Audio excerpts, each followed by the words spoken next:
There's another guy named Kabi Lane. I don't know if you've heard of him. He's the biggest influencer in all of TikTok. And in every one of his videos, he's notorious because he doesn't talk. He just does like this, or he'll do like that, right? Which reminds me of an old school silent minstrel show, right? It's really very minstrel like there's nothing there that says, okay, black men are these mature individuals that can sit down and really do things that get things done. They can build rocket ships or skyscrapers.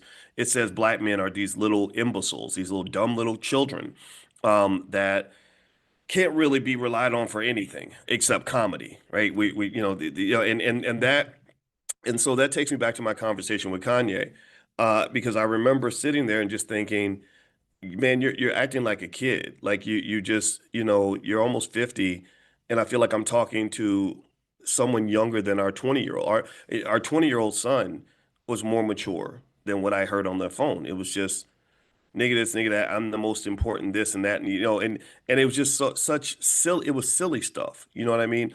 And I think that we got to process that in an honest way and ask ourselves how much silly behavior is stopping us from building wealth.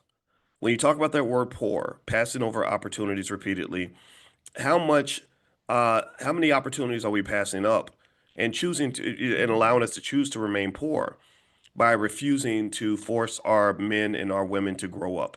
And that led me to another thing. Who shared this? Someone shared this with me. A guy that works for me sent me a video where there were two brothers that were talking, and he said that black media is cooked. And I was like, why is black media cooked? And in the video, the guy was saying, he was a very intelligent guy. He said, most black media involves primitive elementary school conversations. Like you sit and you're arguing whether or not you should go 50-50 with a woman. What's a high value woman? What's a high value man? You're gonna die alone. Women are this, women are that, men are this, and men are that. And it's just nothing that's high vibrational. It's nothing that's sort of aspirational in terms of self-improvement, empire building, collaboration, stuff like that. And so when we circle back to that word poor, passing over opportunities repeatedly, I want you to really process, and this is a multi-trillion dollar issue. I want you to process how many times an opportunity to build was passed over because there was not enough of a commitment to emotional intelligence. And I'm only sharing my real experience with Kanye to sort of explain that. I remember telling my wife, I said, I don't know how to be a stupid ass immature rapper. I don't know how to do that. I know how to be a scholar. I know how to be a father. I know how to be a man. I know how to be a human being. I know how to try to be a decent person. I know how to collaborate. I don't know how to be 50 years old acting like I'm 22. You know,